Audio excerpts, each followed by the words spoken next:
Hi, my name is Frank Astorino, and this is my story.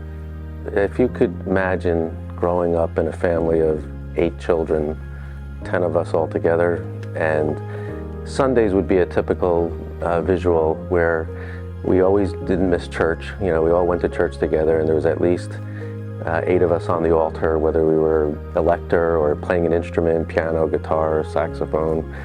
And then we'd go home, and while Mom was making this unbelievable gravy and meatballs, my father would be probably helping someone with their homework while someone else was playing the piano and someone else was working on their art. And we were a very cultural, talented family, very competitive.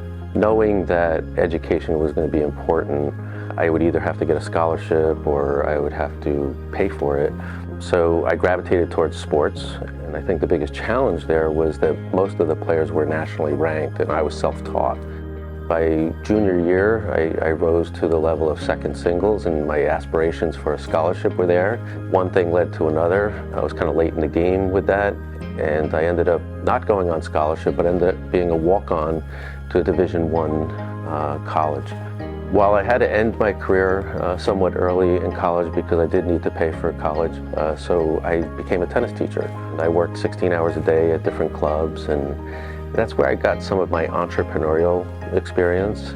A real keen sense of complexity in not only money and how to manage money, but also how to deal with relationships. Coming out of college, I was either going to go into advertising or finance based on where the offers and the opportunities were.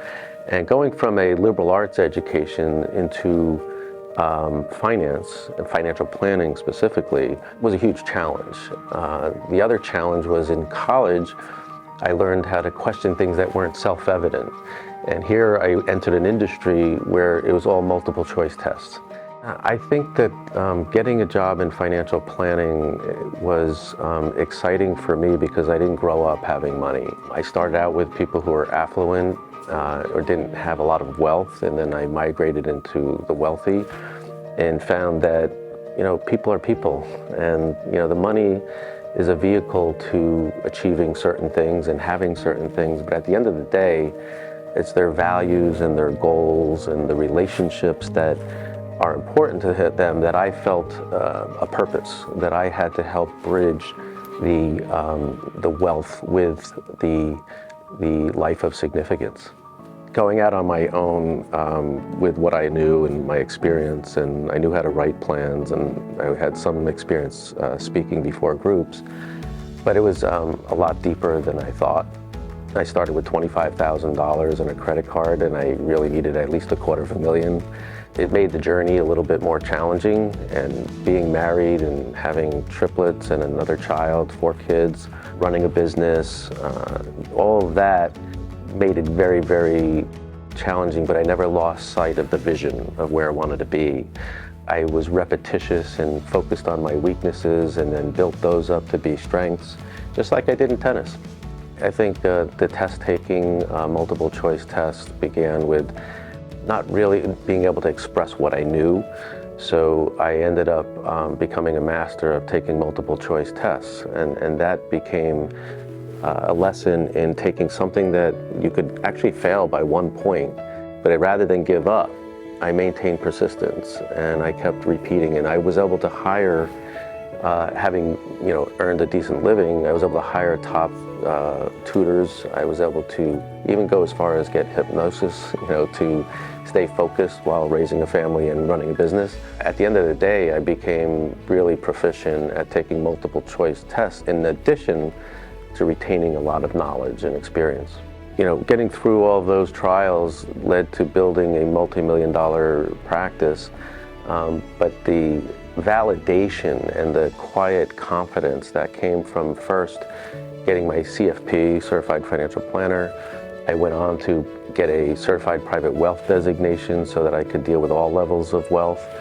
And then the Master's in Financial Planning was the validation for me that said I really established a mastery by just staying with it and by the repetition and the persistence and never giving up. I actually culminated with my thesis, which was Anchoring Wealth.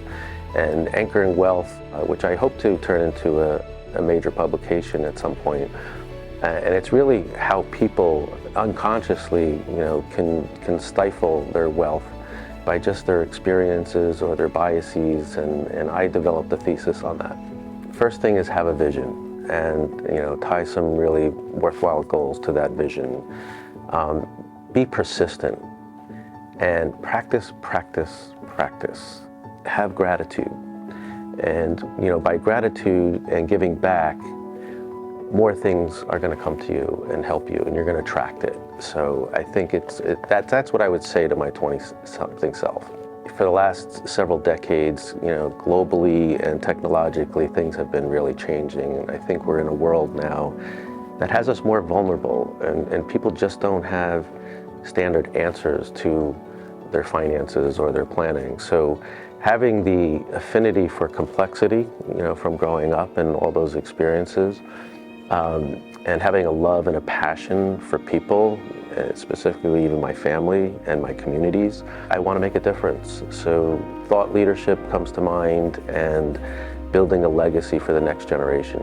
And that carried into when I established the financial credentials, to put the behavior finance with the economics together. That resonated with me. So I feel like I'm a big picture context person, and I think my liberal arts education contributed to that.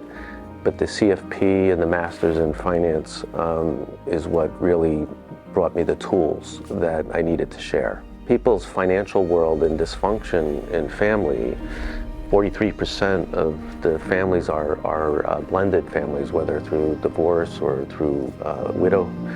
Having that insight from other counselors and bridging that with the financial toolbox, I think gave us a distinction.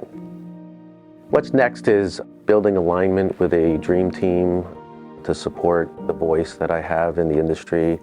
I want to build a legacy. I brought my son into the business, and there's room for more people to join the business. I want to make a difference in the world.